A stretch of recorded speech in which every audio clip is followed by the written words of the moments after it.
There's something strange going on in Beacon Hills, California. Strange, but captivating. Welcome to Ms. Mojo, and today we'll be counting down our picks for the top 10 Teen Wolf moments. You think I'm gonna let you put these on? Chain me up like a dog? Before we begin, we publish new videos every day, so be sure to subscribe for more great content. For this list, we're looking at moments from the 2011 show loosely based on the 1985 film that warmed our hearts, made us gasp, brought us to tears, or simply stole our hearts. Be warned, there will be spoilers. You're gonna cut off my arm. Number 10. Allison dies in Scott's arms.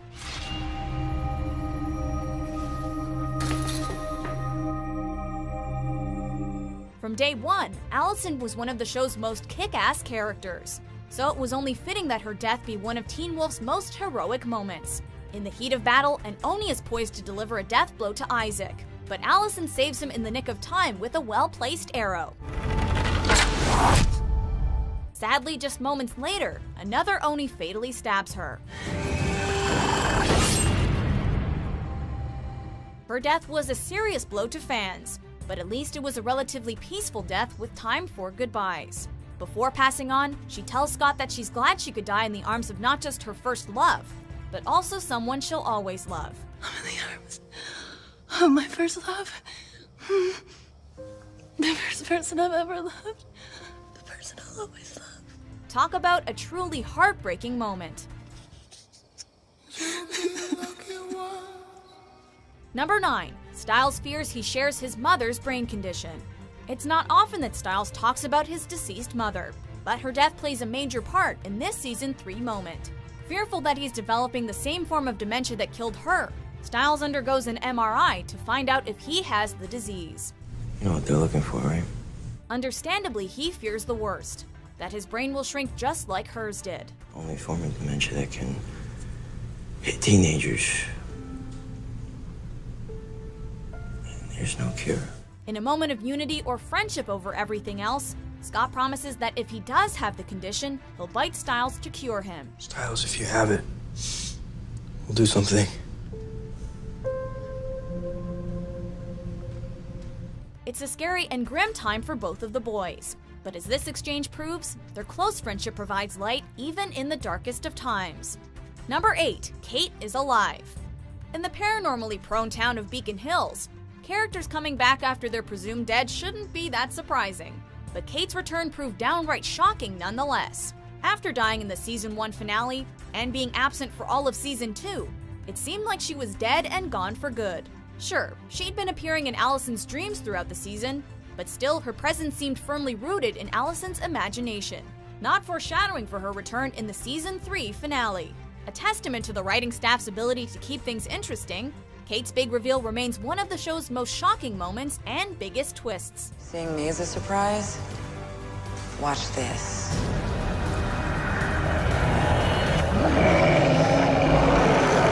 Number 7. Allison learns her mother has died. The death of a parent is never easy.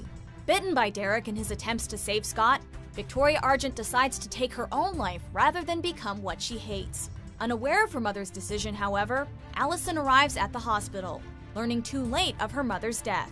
Allison's grief is palpable as she asks her dad if this is some kind of training exercise, which it sadly isn't. Dad, if this is some kind of sick training session, you better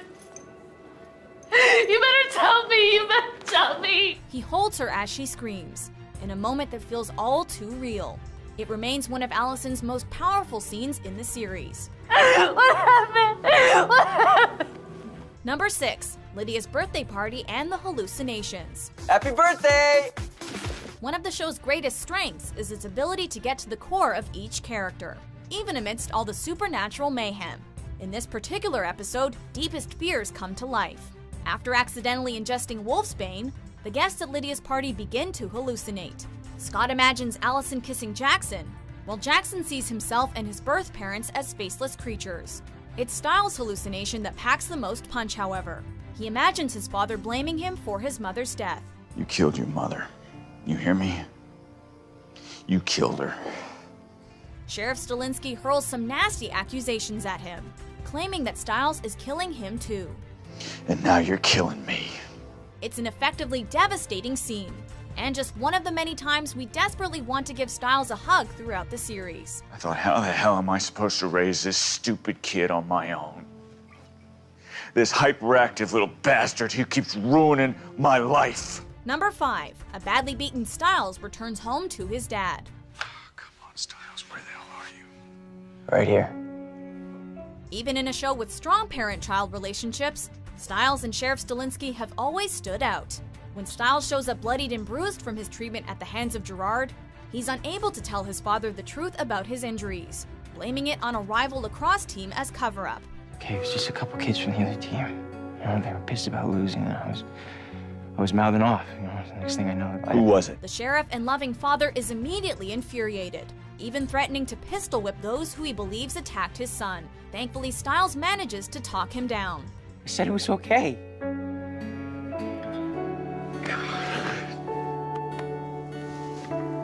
It's a complete departure from his rational self, one that, while misguided, is undeniably endearing. The combined reactions of father and son reiterate just how strong of a bond these two men share. Number 4. Stiles handcuffs Scott to a radiator. Turning into a werewolf doesn't seem like the most enjoyable of experiences, Not fun, huh? as evidenced by the toll Scott's early transformations take on him. In Season 1, the new werewolf is particularly susceptible to the moon's influence, acting totally unlike himself and going so far as to kiss Lydia and rub it in Stiles' face later. You should have seen the way she got her hands all over me. She would have done anything I wanted. To both protect him and get back at him a little, Stiles handcuffs Scott to a radiator during his transition. What the hell are you doing? Protecting you from yourself. And giving you some payback. Stiles even gives him a personalized water bowl. Notes of levity aside, however, you can see that Stiles is hurt by having to chain up his friend. But it's one of those moments where tough love is the only choice.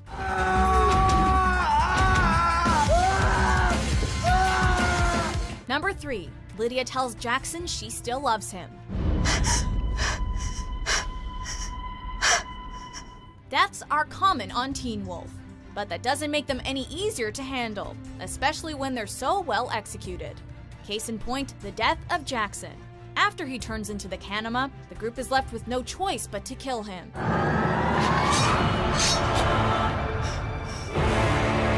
He and Lydia had a complicated on-and-off relationship, but with imminent death comes perspective, and he asks her if she still loves him. Of course, before he can finish the question, she passionately tells him that she does. Do you still? I do. We don't get to hear Jackson's feelings before he dies in her arms, but some things go without saying. It's a gut-wrenching moment that, quite frankly, we haven't gotten over.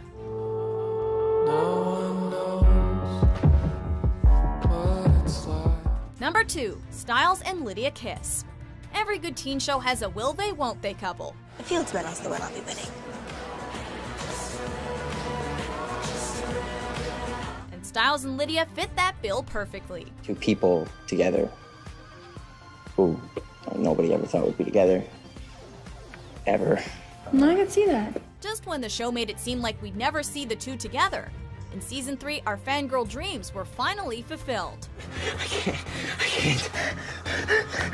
Stiles, look at me.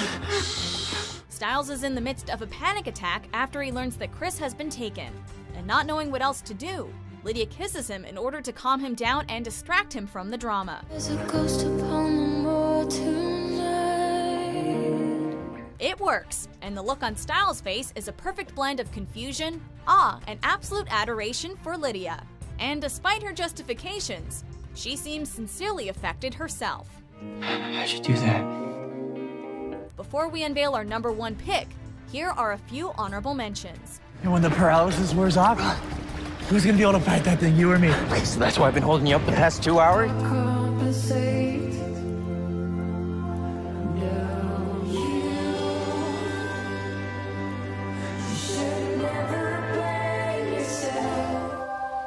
Different, but still beautiful.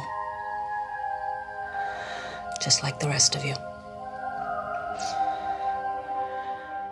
Number 1. Scott intends to kill himself. There's no hope. Even Even though the supernatural elements are a big draw, it's the human relationships that really make us love Teen Wolf. And the bond between Stiles and Scott is arguably the strongest one. After spending the night in a creepy motel that causes everyone to hallucinate, Scott is convinced that he's a burden to those around him and decides to kill himself. Maybe I should just be no one again. Thankfully, best friend Stiles is there for him as always, and reminds Scott how much he means to him. He's his best friend and brother. Scott, you're my brother. In fact, Stiles is willing to sacrifice himself to prove it. So if you're gonna do this, then I think you're just gonna have to take me with you. In a show full of strong emotional scenes, this moment stands out as the most pure and heartfelt.